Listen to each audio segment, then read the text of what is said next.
నమస్తే, welcome to political కార్డర్. నేను Anusri. Political కార్డర్లోకి enter అయ్యే ముందు హైలైట్స్ చూద్దాం. డోండి వినాయకుడితో రాజకీయాలు మినీ మహానాడుగా మార్చేశారని విమర్శలు. మున్సిపల్ ఎన్నికలకు సిద్ధమవుతున్న వైఎస్ఆర్సీపీ పార్టీ నేతలతో వైఎస్ జగన్ సమీక్ష సమావేశం. చలో హైదరాబాద్ అంటున్న తెలంగాణ పొలిటికల్ జేఏసీ. కార్డర్లోకి ఎంటర్ అయి ఈ డీటెయిల్స్ చూద్దాం.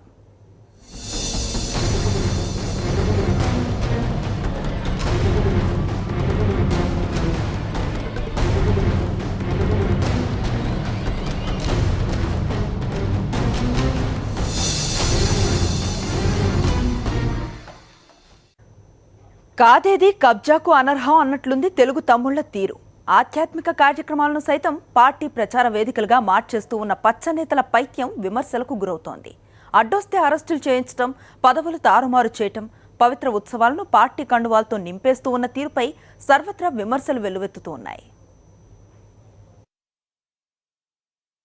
విజయవాడలో ఏర్పాటు చేసిన 72 అడుగుల డూండి వినాయక ఉత్సవాలు తెలుగుదేశం పార్టీ సొంత వేడుకలుగా మారిపోయాయి.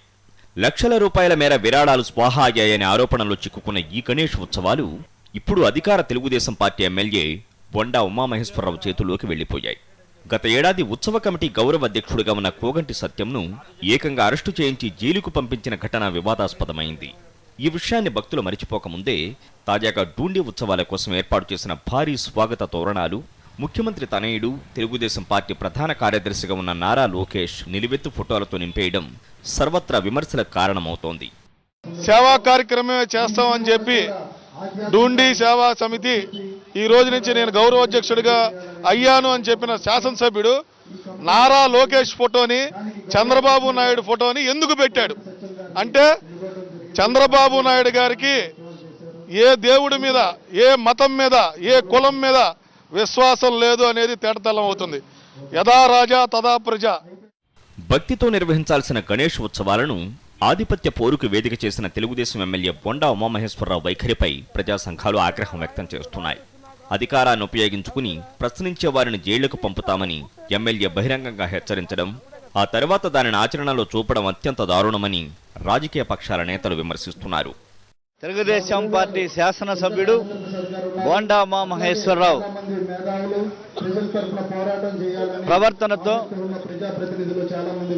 చివరికి అది రాజకీయాలు పులుముకొని కోగంటి సత్యం అక్రమ అరెస్టుకు దారితీసింది.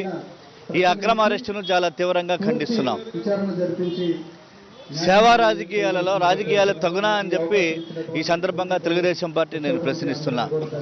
డూండి గణేష్ సేవా సమితి బ్యానర్ల పైన నారా చంద్రబాబు నాయుడు ఫోటోలు, నారా లోకేష్ ఫోటోలు, ఇది సరైందా? భక్తితో చేసిన ఈ గణేష్ ఉత్సవాలు కాదు. దీన్ని ఒక ఆక్రమించుకుంటాకి ఒక రాజకీయ పార్టీలు ఒక వ్యాపార సంస్థగా మారి దాంట్లో వచ్చే ఆదాయాన్ని కైవసం చేసుకుంటాకి ఈ తెలుగుదేశం పార్టీ ప్రయత్నిస్తుంది. డూండి గణేష్ ఉత్సవాలు జరుగుతున్న తీరుపై బీజేపీ నేతలు తప్పుపడుతున్నారు. ఇవి గణపతి నవరాత్రులా, ముఖ్యమంత్రి తనయుడు లోకేష్ ప్రచార కార్యక్రమాలా అని ప్రశ్నిస్తున్నారు. భక్తిగా నిర్వహించాల్సిన కార్యక్రమాలను తెలుగుదేశం పార్టీ మినీ మహానాడుగా మార్చేశారని బీజేపీ విజయవాడ అధ్యక్షుడు డాక్టర్ దాసం ఉమామహేశ్వరరావు విమర్శించారు. ఇప్పుడు జరుగుతున్నటువంటి ఉత్సవాలను చూసినట్టయితే అది గణేశుడు ఉత్సవాలా లేదా తెలుగుదేశం పార్టీ సంత అనే విధంగా మరి అక్కడ తయారైంది. మరి విగ్రహాల కన్నా, దేవుడి కన్నా ముఖ్యంగా అక్కడ తెలుగుదేశం పార్టీ నాయకుల యొక్క బ్యానర్లు, లోకేష్ బాబు యొక్క బ్యానర్లు, చంద్రబాబు నాయుడు బ్యానర్లతో అవన్నీ మునిగిపోవటం చూస్తే ఇదంతా తెలుగుదేశం పార్టీ యొక్క ఏదో మినీ మహానాడు జరిగినట్టుగా ఉంది తప్ప భక్తులు ఎవరూ లేరు. భక్తులకు సంబంధించి ఆ చుట్టుపక్కల ఉన్నటువంటి కార్పొరేటర్లే ఆ యొక్క జనాలను తరలించేటువంటి పరిస్థితి ఏర్పడింది. డూండి గణేష్ ఉత్సవాలు జరుగుతున్న తీరు విజయవాడ వాసుల్ని కలచివేస్తోంది. రాజా రమేష్, ప్రిన్సిపల్ కరెస్పాండెంట్, విజయవాడ. త్వరలో జరిగే మున్సిపల్ ఎన్నికలను సవాల్గా తీసుకోవాలని వైఎస్ఆర్సీపీ నేతలకు ఆ పార్టీ అధ్యక్షుడు వైఎస్ జగన్మోహన్ రెడ్డి పిలుపునిచ్చారు.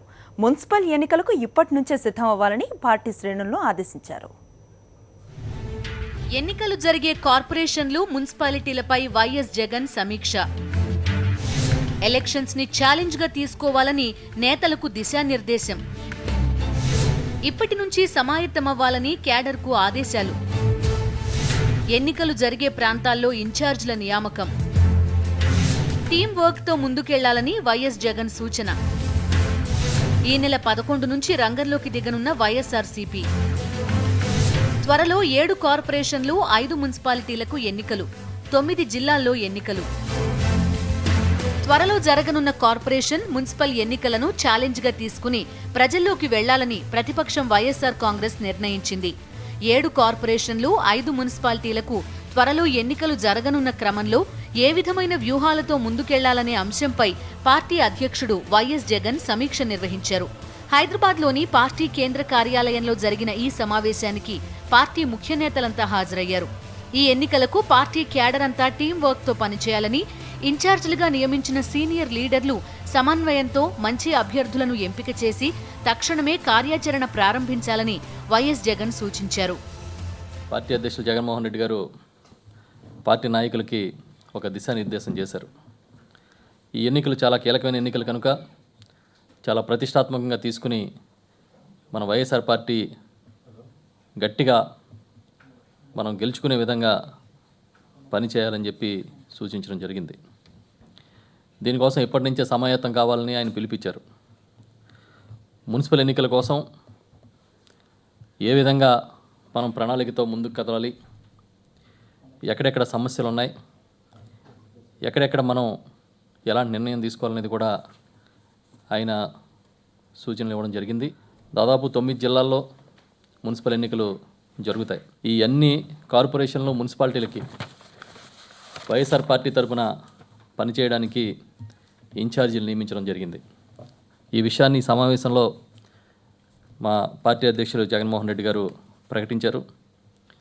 ఏ విధంగా టీం వర్క్ చేయాలనేది ఆ ఇన్ఛార్జీలు, జిల్లా అధ్యక్షులు, స్థానిక శాసనసభ్యులు, వారు లేని దగ్గర కోఆర్డినేటర్లు కలిసి ఈ టీం వర్క్ చేయడం కోసం కూడా అన్ని ఏర్పాట్లు చేయడం జరిగిందని చెప్పారు. ఈ ఎన్నికలు జరుగుతున్న గడప గడపకు వైఎస్ఆర్ కార్యక్రమం యథావిధిగా కొనసాగించాలని, కొత్త ఓటర్ల నమోదు, తొలగింపుల వ్యవహారంపై పార్టీ నేతలు ప్రత్యేక దృష్టి పెట్టాలని వైఎస్ జగన్ సూచించారు. ఎన్నికలు జరిగే ప్రాంతాల్లో స్థానికంగా ప్రజలు ఎదుర్కొంటున్న ముఖ్యమైన సమస్యలపై నేతలు దృష్టి పెట్టాలన్నారు. ప్రజల ఆకాంక్షలకు అనుగుణంగా నడుచుకోవాల్సిన బాధ్యత ప్రతిపక్షానికి ఉందని గుర్తు చేశారు. నిజాయితీగా ప్రజా సమస్యలపై పోరాడుతున్న మంచి అభ్యర్థులను ఎంపిక చేయాల్సిన బాధ్యత సీనియర్లపై ఉందన్నారు. అధికార పార్టీ ధనబలంతో ఎన్నికలకు వెళ్లినా ప్రతిపక్షంగా మనకు ప్రజా బలముందని, దీన్ని ఓట్ల రూపంలోకి మార్చుకోవడంలో ప్రతి ఒక్కరూ దృష్టి పెట్టాలని వైఎస్ జగన్ చెప్పారు. చంద్రకాంత్, ప్రిన్సిపల్ కరెస్పాండెంట్, సాక్షి న్యూస్. రైతు సమస్యలపై సర్కారును నిలదీసేందుకు తెలంగాణ పొలిటికల్ జేఏసీ సిద్ధమవుతోంది. రైతులతో చలో హైదరాబాద్ నిర్వహించాలని భావిస్తూ ఉన్న టీచాక్ ముందస్తుగా గాంధీ జయంతి నాడు మౌన దీక్షకు సిద్ధమవుతోంది. తీవ్ర కష్టాల్లో ఉన్న రైతులను ఆదుకునేందుకు తెలంగాణ ప్రభుత్వం వెంటనే వ్యవసాయ విధానాన్ని ప్రకటించాలని డిమాండ్ చేసింది.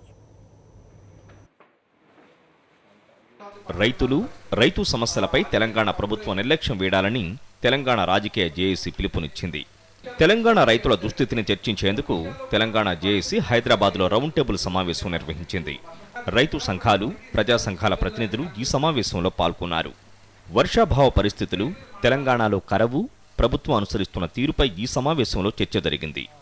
రైతు సమస్యలపై ప్రభుత్వంలో చిత్తశుద్ధి లోపిస్తోందని ఈ సమావేశంలో పాల్గొన్న రైతులు ఆవేదన వ్యక్తం చేశారు. వ్యవసాయ విధానాన్ని ప్రకటిస్తామని ప్రభుత్వం గతంలోనే హామీ ఇచ్చిందని, ఇప్పటి వరకు ఆ అంశాన్ని పట్టించుకోవడం లేదని సమావేశంలో పాల్గొన్న వారు అభిప్రాయపడ్డారు. రైతు సమస్యలపై ప్రభుత్వ వైఖరికి నిరసనగా చలో హైదరాబాద్ నిర్వహించాలని ఈ సమావేశం నిర్ణయించింది. చలో హైదరాబాద్కు ముందు హైదరాబాద్లోని గాంధీ సమాధి దగ్గర అక్టోబర్ 2న మౌన దీక్ష నిర్వహించాలని ఈ సమావేశం తీర్మానించింది. చలో హైదరాబాద్ లాంటి కార్యక్రమాన్ని మనం ప్లాన్ చేయగలమా, అందరం కూడా ఆలోచించుకోవాలని నేను కోరుతున్నా. దానికి ప్రిపరేటరీగా, దాన్ని తయారీలో మనం ఇంకా చాలా కార్యక్రమాలు కూడా చేయటానికి అవకాశం ఉంది. హైదరాబాద్లో కొంతమంది పెద్దలందరినీ కోరి అక్టోబర్ 2 నాడు 1 గంట సేపు గాంధీ సమాధి దగ్గర మౌన దీక్ష ఏమన్నా ప్లాన్ చేయగలమా, ఆలోచిద్దాం ఇవన్నీ కూడా. అదేవిధంగా మనం కొన్ని జిల్లాల్లో పర్యటన చేసి ఈ చలో హైదరాబాద్ కార్యక్రమానికి పెద్ద ఎత్తున కదిలించడానికి మనం ఏమన్నా ప్రయత్నం చేయగలమా. మూడవది ఈ రెండు జరిగితే విజయవంతంగా చలో హైదరాబాద్ అనేది కూడా చాలా విజయవంతంగా జరగటానికి అవకాశం ఉంటుంది. ప్రాజెక్టుల కారణంగా నిర్వాసితులయ్యే రైతులకు భూమి స్థానంలో భూమే ఇవ్వాలని ఈ సమావేశంలో పాల్గొన్న రైతు సంఘాలు డిమాండ్ చేశాయి. భూమి దొరకదనే వాస్తవాన్ని పాలకులు గ్రహించాలని, డబ్బు తీసుకున్న రైతుల్లో చాలా మంది బజారున పడ్డారని గుర్తు చేశారు. మల్లన్న సాగర్ ప్రాజెక్టు వాళ్ళు కానీ ఎవరికి కానీ ఎన్ని రూపాయలు ఇచ్చినా భూమి దొరకదు. భూమికి భూమే ఇవ్వాలి. ఎక్కడ ఏ ప్రాజెక్టును ఎన్ని వేల ఎకరాలకు నువ్వు నీళ్ళు ఇస్తున్నావో అది రిపోర్ట్ ఇచ్చి 10% ఆ గ్రామానికి ఇట్లా నీరు పోతే 10% భూమి వాళ్ళు ఇస్తారు. మునిగిన వాళ్ళకు 50% మనం సగం భూమి ఇస్తాం. ఇది తప్పకుండా ఇది అమలవుతుంది. మనం చర్చిస్తే తప్పకుండా ఇది సాధ్యమవుతుంది. కానీ మీరు దయచేసి వానికి రూపాయలు ఇప్పిస్తే ఒక్క మెదక్ జిల్లాలో BDL, BHL, ఇక్రిసాట్, సింగూర్ రెండో ప్రాజెక్టు, మాంజీరా మొదటి ప్రాజెక్టు, నిజాం సాగర్ ముందు ఇన్నిటికి భూములు పోయినాయి సార్. లక్షల ఎకరాల భూములు పోయినాయి ఒక్క మెదక్ జిల్లాలో. ఇప్పుడు మల్లన్న సాగర్ పోతుంది. మీరేమంటారు? పైసలు తీసుకుంటే కాదా? 10% రైతులు బాగలేరు. ఇన్నిట్ల భూమి ఇచ్చినోడు 90% బజారు పడ్డారు. రుణమాఫీ విషయంలో రైతులకు అన్యాయం జరుగుతోందని జేఏసీ ఆరోపించింది. 3వ విడత రుణమాఫీలో అనేక అవకతవకలు జరిగాయని, ఈ కారణంగా రైతులకు రుణాలు అందడం లేదని ప్రొఫెసర్ కోదండరాం అన్నారు. మేము బ్యాంకు రుణాలు ఈసారి దొరకలేదు, బయట అప్పు తెచ్చుకొని మేము వ్యవసాయం చేసినామని. వీటన్నింటి ఫలితంగా ఒక తీవ్రమైనటువంటి సమస్య ఈసారి తలెత్తుతున్నది. ఈ సమస్యకు ఒక పరిష్కారం రావాలి అనేది అందరం కోరుతున్నాం. తక్షణం మనం అందరం కోరుకునేది ఏంటంటే వెంటనే గవర్నమెంట్ బ్యాంకు రుణాలు మంజూరు చేయించడానికి ప్రయత్నం చేయాలి. ఇప్పటికి ఇచ్చిన బ్యాంకు రుణాలు కనీసం ప్రైవేట్ రుణాలు చెల్లించడానికి వీలైనంత వరకు వడ్డీ భారం నుంచి బయటపడటానికి ఒక అవకాశం అయితే దొరుకుతుంది. త్వరలో జరిగే అసెంబ్లీ సమావేశాల్లో వ్యవసాయంపై చర్చ జరగాలని రైతు జేఏసీ డిమాండ్ చేసింది. ఒక రోజంతా అసెంబ్లీలో వ్యవసాయం, రైతు సమస్యలపై చర్చ జరపాలని కోరింది. Narasimharao, principal correspondent. KSR political comment చూద్దాం. చిన్న బ్రేక్ తర్వాత స్టే విత్ us.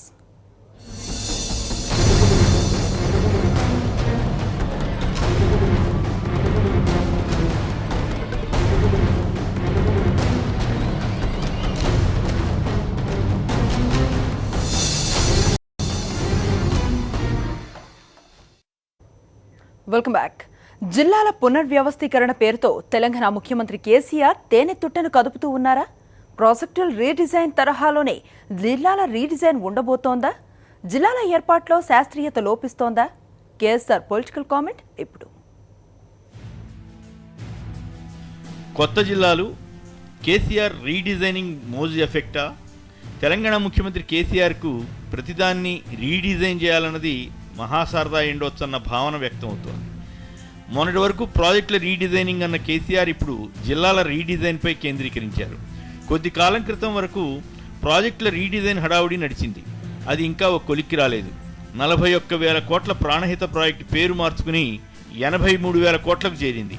ఒక్కో ఎకరాకు 4.5 లక్షల రూపాయల వ్యయం అంచనా వేస్తున్నారు. స్వయంగా కేసీఆర్ అంతా తానే అయి ఈ రీడిజైనింగ్ చేసినట్లు చెప్పారు. దానిపై విపక్షాలు పెద్ద ఎత్తున విమర్శలు చేసినా ముఖ్యమంత్రి వెనక్కి తగ్గలేదు. తాజాగా జిల్లాల రీడిజైనింగ్ అనండి, పునర్వ్యవస్థీకరణ అనండి, ఇదంతా చూడడానికి బాగానే ఉన్నట్లు కనిపించినా ప్రభుత్వం తేనె తుట్టును కదులుస్తోందా అన్న చర్చకు కూడా ఆస్కారం వస్తోంది. ప్రస్తుతం ఉన్న 10 జిల్లాల స్థానంలో 27 జిల్లాలు చేయాలని ముసాయిదా తయారు చేశారు. వాటిలో కొన్ని అనూహ్యంగా శంషాబాద్, పెద్దపల్లి, హనుమకొండ తెరపైకి రాగా చిరకాలంగా డిమాండ్ ఉన్న గద్వాల, జనగామ లేకపోవడం ఆందోళనకు దారితీసింది. చిత్రంగా హనుమకొండ జిల్లాను ప్రజలే వ్యతిరేకించారు. ప్రజలు ఆలోచించిన మాదిరైనా ప్రభుత్వం ఎందుకు ఆలోచించలేకపోయిందో అర్థం కాదు. శంషాబాద్ జిల్లా ప్రముఖ పారిశ్రామికవేత్త రామేశ్వరరావు ప్రయోజనాల కోసమేనని టీడీపీ నేత రేవంత్ రెడ్డి ఘాటుగా విమర్శిస్తున్నారు.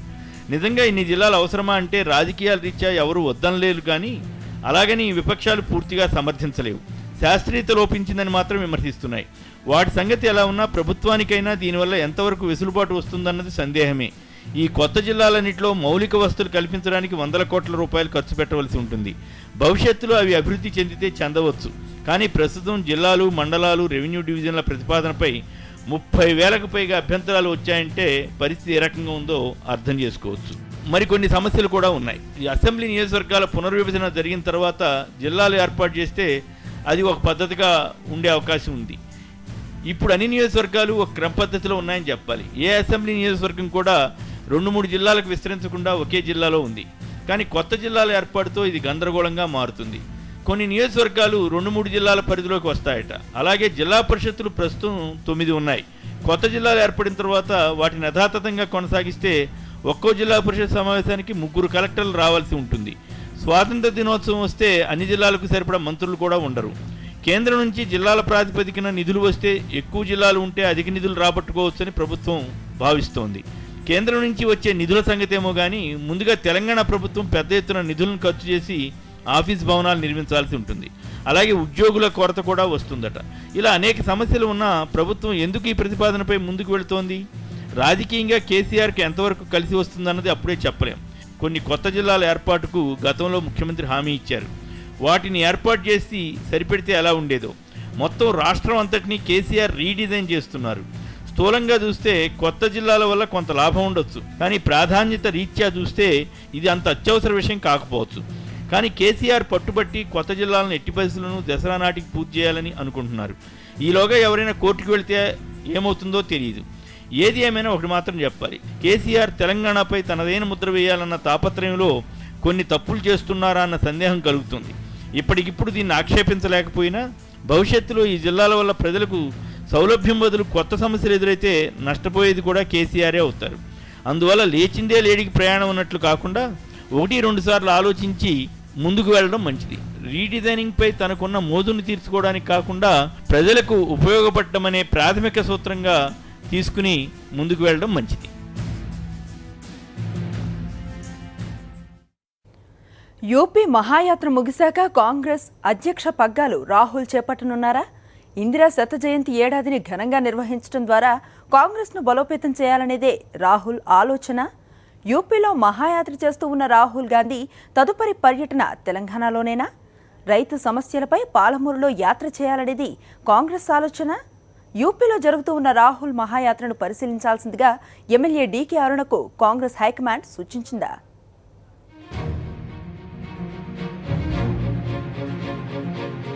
ఏడాది కాలంగా పెండింగ్లో ఉన్న రాహుల్ పట్టాభిషేకానికి ముహూర్తం దగ్గర పడుతోందంటున్నాయి కాంగ్రెస్ వర్గాలు.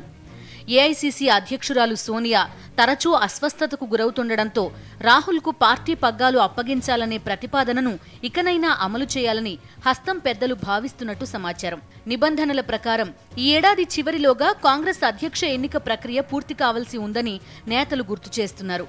పార్టీ అధ్యక్ష బాధ్యతలు చేపట్టేందుకు సిద్ధమైన రాహుల్ ఆ మేరకు తనదైన ఏఐసీసీ టీంను రూపొందించుకోవడంపై ఏడాది కాలంగా కసరత్తు చేస్తున్నారని కూడా కాంగ్రెస్ నేతలు అంటున్నారు. పంజాబ్, ఉత్తరప్రదేశ్ అసెంబ్లీలకు జరిగే ఎన్నికల్లో కాంగ్రెస్కు గెలుపు వ్యూహాలు రూపొందించే ఒప్పందం కుదుర్చుకున్న పొలిటికల్ స్ట్రాటజిస్ట్ ప్రశాంత్ కిషోర్ తాజాగా రాహుల్ ఇమేజ్ని పెంచే పనిలో ఉన్నారని సమాచారం. యూపీలో రాహుల్ చేస్తున్న మహాయాత్ర ముగిసే నాటికి ఆయన ఇమేజ్ పెరుగుతుందని కాంగ్రెస్ నేతల అంచనా. ఈ యాత్ర ముగిశాక కాంగ్రెస్ చీఫ్గా రాహుల్ బాధ్యతలు చేపట్టే అంశం కొలిక్కి వస్తుందంటున్నారు. నవంబర్లో నెహ్రూ, ఇందిరా జయంతి ఉన్నందున ఆ తేదీల్లో రాహుల్ కాంగ్రెస్ పగ్గాలు చేపట్టే అవకాశం ఉందంటున్నారు హస్తం నేతలు. నవంబర్ 19న ఇందిర 99వ జయంతి తర్వాత సంవత్సరం పాటు శత జయంతి ఏడాది నిర్వహించాలని కాంగ్రెస్ పెద్దలు ఆలోచిస్తున్నారు. ఇందిరాగాంధీ సేవలు గుర్తు చేస్తూ రాహుల్ దేశవ్యాప్తంగా పర్యటిస్తారని సమాచారం.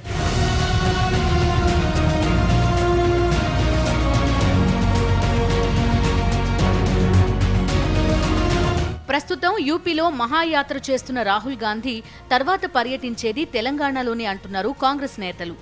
రైతుల సమస్యలపై పాలమూరు జిల్లాలో కాంగ్రెస్ ఈ ఏడాది చివరిలోగా యాత్ర చేపడుతుందని, అందులో రాహుల్ పాల్గొనే అవకాశం ఉందని సమాచారం. తెలంగాణ కాంగ్రెస్ ని బలోపేతం చేసే బాధ్యత కూడా స్వీకరించిన రాజకీయ వ్యూహకర్త ప్రశాంత్ కిషోర్ ఆలోచనల మేరకే ఇలాంటి కార్యక్రమానికి రూపకల్పన జరుగుతోందంటున్నారు కాంగ్రెస్ నేతలు. పాలమూరు రైతు సమస్యలపై చేపట్టే పార్టీ కార్యక్రమ బాధ్యతను కాంగ్రెస్ ఎమ్మెల్యే డీకే అరుణకు అప్పగించాలని హైకమాండ్ ఆలోచిస్తున్నట్టు తెలుస్తోంది. యూపీలో రాహుల్ పర్యటన లక్నోకు చేరుకునే నాటికి అక్కడికి రావాల్సిందిగా డీకే అరుణకు హైకమాండ్ సూచించినట్టు సమాచారం. యూపీలో రాహుల్ పర్యటనను పరిశీలించి అలాంటి కార్యక్రమాన్ని పాలమూరులో నిర్వహించాలనే ఆలోచనతోనే డీకే అరుణను లక్నో రావాల్సిందిగా హైకమాండ్ సూచించిందంటున్నారు కాంగ్రెస్ నేతలు. జిల్లాల పునర్వ్యవస్థీకరణ అశాస్త్రీయంగా జరుగుతోందంటూ ఇటీవల డీకే అరుణ హైదరాబాద్ ఇందిరా పార్క్ వద్ద నిర్వహించిన 2 రోజుల నిరాహార దీక్ష సక్సెస్ అయిందని హైకమాండ్ భావిస్తున్నట్టుగా ఉందని, అందుకే అధిష్టానం ఆమెకు ప్రాధాన్యతనిచ్చి ఉంటుందనేది హస్తం నేతల అంచనా. Sunil, special correspondent.